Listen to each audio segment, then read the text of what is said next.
नमस्कार दोस्तों, मैं हूं अक्षय और आप देख रहे हैं नेशनल संवाद।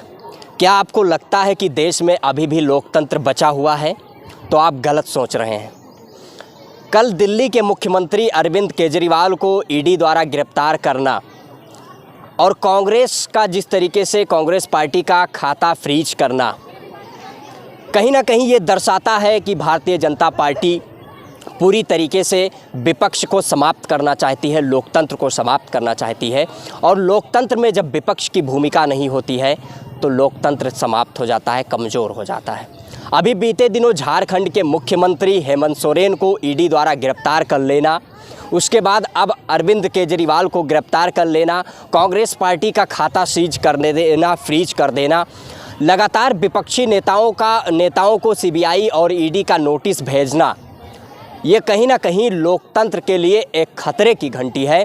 और 2024 का लोकसभा चुनाव होने जा रहा है और लोकसभा चुनाव से ठीक पहले कुछ दिन पहले तारीखों की घोषणा हो चुकी है। और ये भारतीय जनता पार्टी के द्वारा जिस तरीके से सरकारी एजेंसियों का दुरुपयोग किया जा रहा है, सीबीआई, ईडी और जांच एजेंसियों का दुरुपयोग करके विपक्ष को समाप्त करने की कोशिश की जा रही है, विपक्ष को दबाने की कोशिश की जा रही है। इससे कहीं ना कहीं हम ये आप कल्पना कर सकते हैं कि वो दिन भी दूर नहीं जब भारत में लोकतंत्र समाप्त हो चुका होगा और देश में आज़ादी जो मिली है तमाम महापुरुषों के संविधान के बदौलत, बाबा साहब डॉक्टर भीमराव अंबेडकर जैसे महापुरुषों के संघर्षों के बदौलत तमाम वो पिछड़े दलितों, ओबीसी, एससी, एसटी समाज के लोगों को जो स्वतंत्रता मिली है, खाने, रहने, पढ़ने, लिखने की ये स्वतंत्रता प्राप्त हुई है, संवैधानिक अधिकार प्राप्त हुआ है, मौलिक अधिकार प्राप्त हुआ है, विभिन्न क्षेत्रों में अपनी भागीदारी सुनिश्चित करने का अधिकार प्राप्त हुआ है, इसको लगातार समाप्त किया जा रहा है। विश्वविद्यालयों का निजीकरण किया जा रहा है, सरकारी संस्थाओं का निजीकरण किया जा रहा है, शिक्षा का व्यवसायीकरण किया जा रहा है।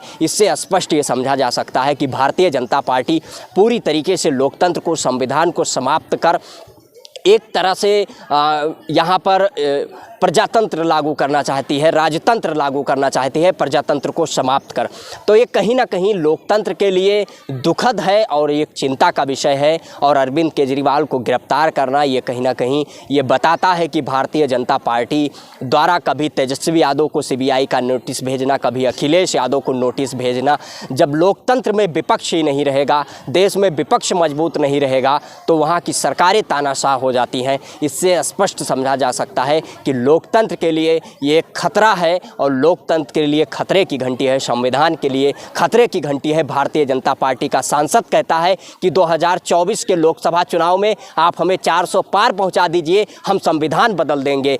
प्रधानमंत्री नरेंद्र मोदी के मुख्य सलाहकार कहते हैं कि संविधान बदलने की ज़रूरत है। तो कहीं ना कहीं ये एक सोचने का विषय है और इस पर चर्चा करने का विषय है, क्योंकि वो दिन भी दूर नहीं जब संविधान के मूल ढांचे पर प्रहार किया जा रहा है। आने वाला समय लोकतंत्र एक कठिन परिस्थितियों से गुजर रहा है, इसलिए इसके खिलाफ हम सभी लोगों की ये जिम्मेदारी है कि आवाज़ उठाएं। और इस विषय पर आप सभी लोगों की क्या प्रतिक्रिया है, आप अपनी प्रतिक्रिया कमेंट बॉक्स के माध्यम से अवश्य दें। यदि वीडियो को यूट्यूब चैनल पर देख रहे हैं, चैनल को सब्सक्राइब करें, वीडियो को फेसबुक पेज पर देख रहे हैं तो पेज को फॉलो करें।